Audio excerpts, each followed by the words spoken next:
முதல்வர் விஜய் சங்கீதா விவாகரத்து வழக்கு ஆகஸ்ட் மாதம் 7ஆம் தேதிக்கு ஒத்திவைக்கப்பட்டிருக்கிறது. செங்கல்பட்டு குடும்ப நல நீதிமன்ற நீதிபதி சுஜாதா வழக்கை 7ஆம் தேதிக்கு ஒத்திவைத்திருக்கிறார்.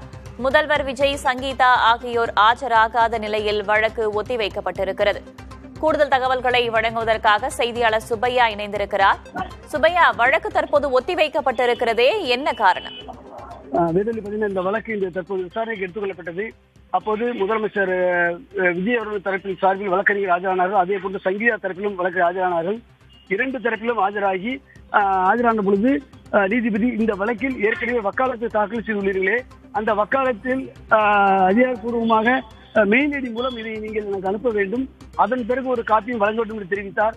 ஏனென்றால் கடந்த முறை இந்த வக்காலத்து தாக்கல் செய்யப்பட்டு வீடியோ கான்பரன்ஸ் மூலம் ஆஜராவதற்கு அனுமதி கேட்டு மனு தாக்கல் செய்யப்பட்டன. அந்த மனு மீது எடுக்கப்பட்ட உத்தரவு விவரங்கள் தற்போதைய புதிய நீதிபதி முன்பு இந்த வழக்கு விசாரணைக்கு வந்துள்ளதால் இந்த நீதிபதி இந்த வழக்கை நான் முழுமையாக விசாரிக்க வேண்டியுள்ளது. ஆகவே நீங்கள் இது தொடர்பாக வக்காலத்தை அதிகாரப்பூர்வமாக தாக்கல் செய்யுங்கள் என்று இரு தரப்புக்கும் சொன்னார். அதன் பிறகு இந்த வழக்கை பொறுத்தவரை நான் இதை சமரச தீர்வு மையத்துக்கு அனுப்ப வேண்டியுள்ளது. அதன் பிறகு இவர் வீடியோ கான்பரன்ஸ் மூலம் ஆஜராவதற்கு அனுமதி வழங்குவது குறித்து முடிவெடுக்கிறேன். ஆகவே இந்த வழக்கை பொறுத்தவரை நீங்கள் இமெயில் மூலம் எனக்கு நீங்கள் அந்த வக்காலத்தை அனுப்பி வையுங்கள். அது மட்டுமல்ல ஒரு காப்பியும் நீதிமன்றத்துக்கு வழங்க வேண்டும் என்றும் முதலமைச்சர் விஜய் தரப்பு வழக்கறிஞருக்கு நீதிபதி அறிவுறுத்தினார். அடுத்தது அவர் ஏற்றுக்கொண்டார்கள். அதேபடி சங்கீதா தரப்பிலும் நீங்களும் ஒரு மனு ஒன்றை தாக்கல் செய்யுங்கள், ஒரு அபிடவிட்டை கூடுதல் மனு ஒன்றை தாக்கல் செய்யுமாறு அறிவுறுத்தினார். இருதரப்பு வாதங்களை கேட்ட இரு வாதம் முன்வைக்கப்பட்டன.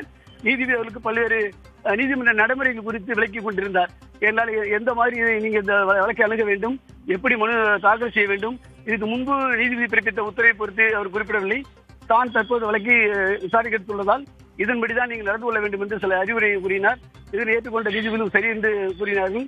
இதை தொடர்ந்து வழக்கு விசாரணையை 7ஆம் தேதி தெளிவிப்பதாக சொன்னார். அப்போது முதலமைச்சர் விஜய் தரப்பில் ஆஜரான வழக்கறிஞர் இல்லை, அவ்வளவு நாட்கள் தெளிவிக்க கூடாது, முடிந்த அளவுக்கு கூடுதல் முன்னதாக விசாரணைக்கு எடுக்க வேண்டும் என்று கேட்டுக்கொண்டார். அதற்கு மேஜிஸ்ட்ரேட் இல்லை, இந்த வழக்கை நான் 7ஆம் தேதிக்கு தெளிவிக்க என்று ஆகஸ்ட் 7ஆம் தேதிக்கு தெரிவித்துள்ளார். அன்றைய தினம் இரு தரப்பிலும் வீடியோ கான்பரன்ஸ் மூலம் ஆஜராவதற்கான ஏற்பாடுகளை செய்யும் என்று அறிவித்துள்ளார். அதற்கு முன்னதாகவே இவர்கள் தரப்பில் இமெயில் மூலமாக வக்காலத்து தாக்கல் செய்தவுடன் நீதிமன்றத்தில் ஒரு காப்பியை தாக்கல் செய்யுமாறு அறிவித்துள்ளதால் தாக்கல் செய்து விட்டால் ஆகஸ்ட் 7ஆம் தேதி வீடியோ கான்பரன்ஸ் மூலம் இருவரும் ஆஜராவதற்கான வாய்ப்புகள் அதிகம் உள்ளன. வீடியோ கான்பரன்ஸ் மூலமாக ஆஜராகக்கூடிய அந்த மனு ஏன் தள்ளுபடி செய்யப்பட்டது சுப்பையா? ஏற்கனவே ஒரு மனு கடந்த முறை தாக்கல் செய்திருந்தார்கள். அந்த மனு கடந்த நீதிபதி இந்த வழக்கை நீதிபதி சசிகலா விசாரித்து வந்தார்.